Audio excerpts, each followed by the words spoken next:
গত 9 আগস্ট আমরা দেখলাম অভয়ার বিচারের দাবিতে রাস্তায় নামলো বিজেপি। তারা নবান্ন অভিযানের ডাক দিল এবং সেই নবান্ন অভিযান করতে গিয়ে দেখতে পেলাম আমরা যে অভয়ার মায়ের মাথা ফুলে আলু হয়ে গেল। এটা নিয়ে ইতিমধ্যে আমরা একটা ভিডিও বানিয়েছি, আপনারা দেখেওছেন হয়তো। কিন্তু ধর্ষণের বিরুদ্ধে কথা বলার নৈতিক অধিকার কি আদেও বিজেপির আছে? আমরা সমগ্র দেশে দৃষ্টান্ত দেখতে পেয়েছি বিজেপির। সমগ্র দেশের কথা যদি বাদ দেই, শুধু পশ্চিমবঙ্গেই কি বলছে বিজেপির রেকর্ড। এই কয়েকদিন আগে 10ই আগস্টের খবর, ঘাটালের দাসপুরে একজন গৃহশিক্ষিকা চেষ্টা করেছে একজন বিজেপি নেতা।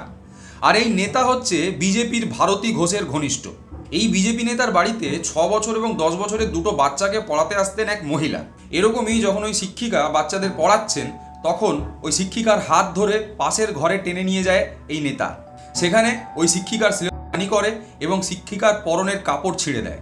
এই সময় ভয়ে চিৎকার করতে শুরু করেন ওই শিক্ষিকা এবং তার চিৎকার শুনে প্রতিবেশীরা দৌড়ে এসে তাকে উদ্ধার করে এবং হাতে নাতে পাকড়াও করে এই বিজেপি নেতাকে। পাড়া প্রতিবেশীরা প্রথমে বেধড়ক মারধর করে ওই ব্যক্তিকে এবং তারপর পুলিশ ডেকে তাকে পুলিশের হাতে তুলে দেয়। এই ব্যক্তির নাম হচ্ছে নির্মল পোড়া। এই নির্মল পোড়া ভারতী ঘোষের ঘনিষ্ঠ, আপনাদের আগেই বলেছি। এবং ভারতী ঘোষের ওই এলাকাতে একটা বাড়ি ভাড়া নেওয়া আছে, সেই বাড়িটা দেখভাল করে এই ব্যক্তি। আর ভোট এলে বিজেপির হয়ে ভোটের প্রচারও করে। অভয়ার বিচারের দাবিতে বিজেপি নবান্ন অভিযান করছে, তাদের কর্মীরা ব্যারিকেড ভাঙছে, চিৎকার চেঁচামেচি করছে, তাদের নেতা পুলিশকে শুয়োরের বাচ্চা বলে খিস্তি মারছে এবং দেখানোর চেষ্টা চলছে যে পশ্চিমবঙ্গে একমাত্র বিকল্প হচ্ছে বিজেপি।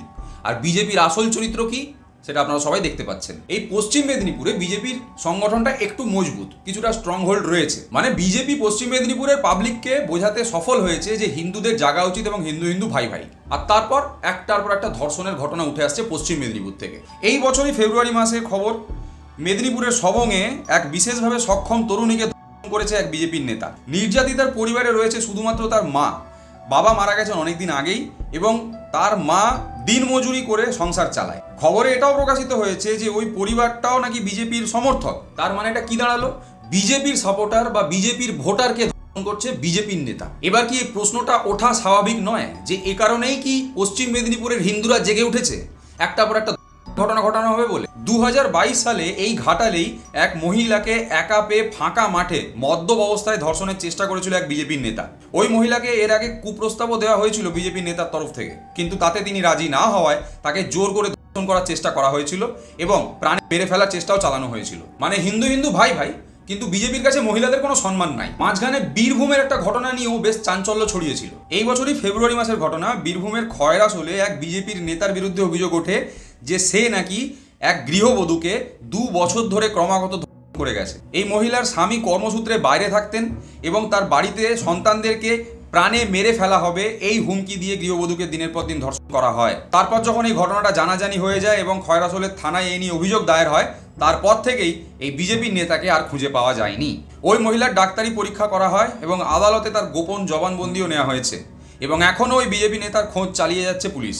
আপনি গুগল সার্চ করলে এরকম প্রচুর খবর দেখতে পাবেন যেখানে পশ্চিমবঙ্গের বর্তমানের যে বিরোধী রাজনৈতিক দল তাদের নেতাকর্মীরা জড়িত রয়েছে ধর্ষণের সাথে। দেখুন, মমতা ব্যানার্জির প্রশাসন রাজ্যের মহিলাদের নিরাপত্তা দিতে ব্যর্থ, এটা একেবারে দিনের আলোর মতন পরিষ্কার, এ নিয়ে কোনো দ্বিমত নেই। তবে এ বিষয়েও কোনো সন্দেহ নেই যে যদি কোনোদিন আমাদের রাজ্যে বিজেপি ক্ষমতায় আসে তাহলে পশ্চিমবঙ্গের মহিলাদের কপালে আরও দুঃখ আছে। এই কদিন আগে আমরা দেখলাম যে কার্তিক মহারাজ নামে একজন ধর্মগুরু, যে আবার বিজেপির সমর্থকও, তার বিরুদ্ধেও ধর্ষণের অভিযোগ উঠেছে। এবার বিজেপির দাবি যে কার্তিক মহারাজের বিরুদ্ধে এটা রাজনৈতিক চক্রান্ত করা হয়েছে।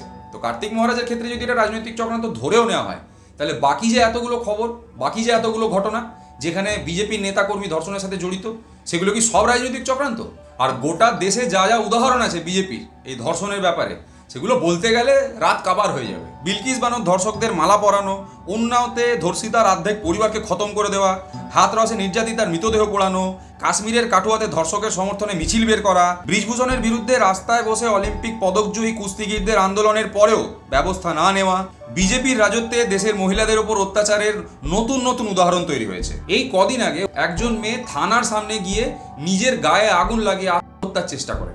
সেই মেয়ের অভিযোগ যে তার সাথে কুকর্ম করা হয়েছে এবং তারপর থানায় বারবার এটা নিয়ে নালিশ জানাতে এলেও কোনো ফল হয়নি, তাই বাধ্য হয়ে নিজেকে শেষ করে ফেলতে উদ্যত হয়েছিল সেই মেয়ে। এরকম উদাহরণ বিজেপি শাসিত রাজ্যগুলোর থেকে মাঝে মধ্যেই উঠে আসে।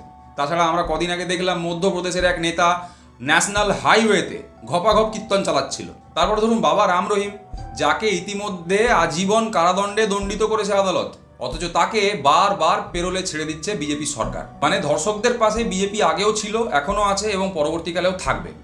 আর কলকাতাতে যে উদাহরণটা আমরা দেখলাম, যে অভয়ার মা বাবাকে নিয়ে মিছিল করছে বিজেপি, এটা শুধুমাত্র একটা পলিটিক্যাল গিমিক, এছাড়া আর কিছুই নয়। যেন তেন প্রকারেণ খবরের শিরোনামে থাকতে হবে যাতে 2-4টে ভোট বাড়ে, তাতেই লাভ। এর জন্য অভয়ার মা বাবাকে দোষারোপ করে লাভ নেই।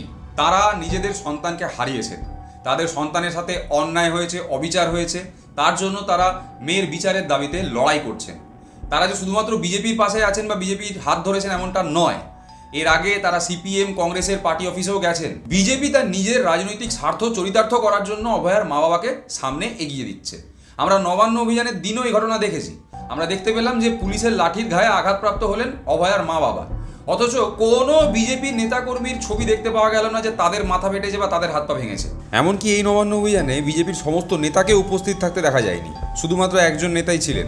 বিজেপি যদি এই সময় পশ্চিমবঙ্গে ক্ষমতায় থাকতো, তাহলে অভয়ার মা বাবা আদেও এতদিন বেঁচে থাকতেন কিনা সেটা নিয়েই সন্দেহ আছে। কেননা আমরা এরকম উদাহরণ এর আগে অনেক দেখেছি, যেখানে তার পরিবার ধ্বংস হয়ে গেছে, যেখানে মেরে ফেলা হয়েছে বা চেষ্টা করা হয়েছে মেরে ফেলার।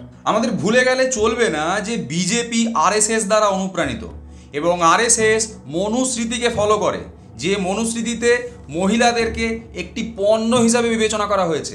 এমনকি আরএসএস এর অনেক নেতাদের এটাও বলতে শোনা গেছে যে ধর্ম রক্ষা করার জন্য করা যায়। পশ্চিমবঙ্গের রাজনীতিতে মাঝে মধ্যেই গ্রেটার এভিল, লেসার এভিল এর তত্ত্ব উঠে আসে। এভিল শব্দটার অর্থ হচ্ছে শয়তান।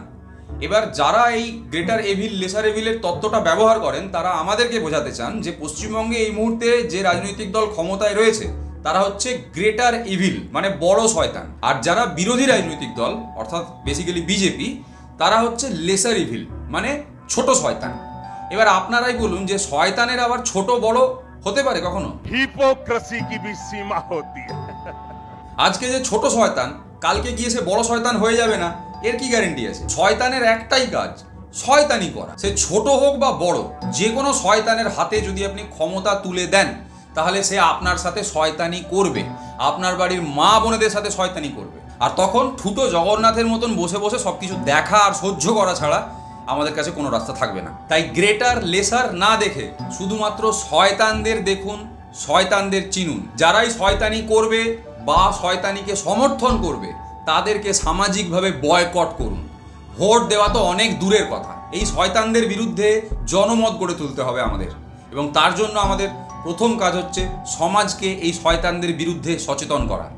সমাজকে সচেতন করার কাজ আমরা আমাদের ভিডিওর মাধ্যমেও করে থাকি এবং আপনিও করতে পারেন এই ভিডিওটাকে শেয়ার করার মাধ্যমে। তাই এই ভিডিওটা এত শেয়ার করুন যেন বাংলার মানুষ প্রত্যেকটা ছোট বড় শয়তানদের চিনতে পারে। আর তার সাথে সাথেই আমাদের চ্যানেলকে অবশ্যই সাবস্ক্রাইব করুন। সুস্থ থাকবেন, ভালো থাকবেন, নিজেদের সমাজ এবং পরিবেশকে সুস্থ রাখার চেষ্টা করবেন। নমস্কার। इस सज्जन को क्या तकलीफ है भाई, क्या तकलीफ है इनको?